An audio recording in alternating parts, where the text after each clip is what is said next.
দেখবি তখন তুই এ যখন ডায়লগটা বলতে তখন এসে চাইবে তখন তুই দেখবি তুই ওইদিকে দিকে দেখে বলতেছিস বল নাম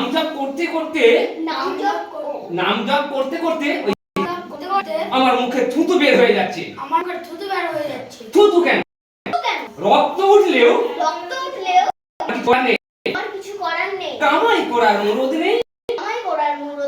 বসে বসে ধর্মোপদেশ বসে বসে ধর্মোপদেশ আপনার তো হবে পকেট থেকে আর বের কর পকেট দুটো পকেট থেকে হাত বের কর জানো না হ্যাঁ করি জানো না ঘরে চাল বারন্ত কিনি সবই তারই লীলা হ্যাঁ প্রাণ দিয়েছেন তিনি হ্যাঁ আহারও দেবেন তিনি একে দেখে আহারও দেবেন তিনি মানে মানে প্রাণ দিয়ে যে খাবারটাও সে ভগবান যোগাবে তোর বাইরে চাবি দেওয়া রাত থেকে ছিলাম তো ভগবানের দোহাই দিচ্ছিস আরো ডাক্তার দেখাতে গেছে তোরা বস বস মেয়েটাকেও নাটকে দিয়ে দেখি দাও দেখি এই মদনার দোকানে কিছু পাওয়া যায় কিনা হরি হরি এটা বুঝলাম সুন্দর না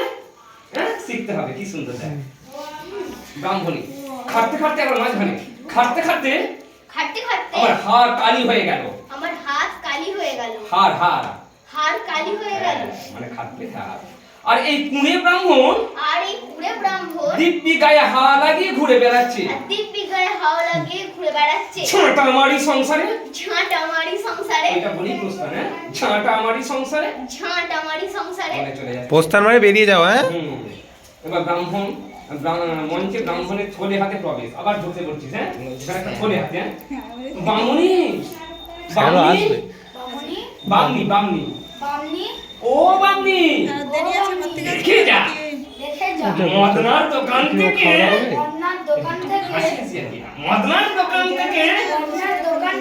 কি এনেছি নাচাচ্ছিস হ্যাঁ ব্রাহ্মণী আবার ব্রাহ্মণী কই এখন আছিস তোমার হাত কেন ওখানে হাতটা তো এবার হাতটাকে বলতে হবে এত ষাঁড়ের মতো চেঁচাতে আসছো বলি হয়েছেটা কি ব্রাহ্মণী মদনার দোকান থেকে এই আতপ চাল গুড় চিনি সব এনেছি আমায় না বড্ড মানে খাওয়ার শখ হয়েছে হ্যাঁ কি খাওয়ার শখ হয়েছে মানে পিঠে হ্যাঁ আজ না আমার পিঠে খাওয়ার খুব আজ না এই ব্রাহ্মণ করছে মানে পিঠে আজ না আমার খুব পিঠে খাওয়ার শখ হয়েছে কি বল আজ না আমার খুব পিঠে খাওয়ার শখ হয়েছে গিন্নি তুই সব জোগাড়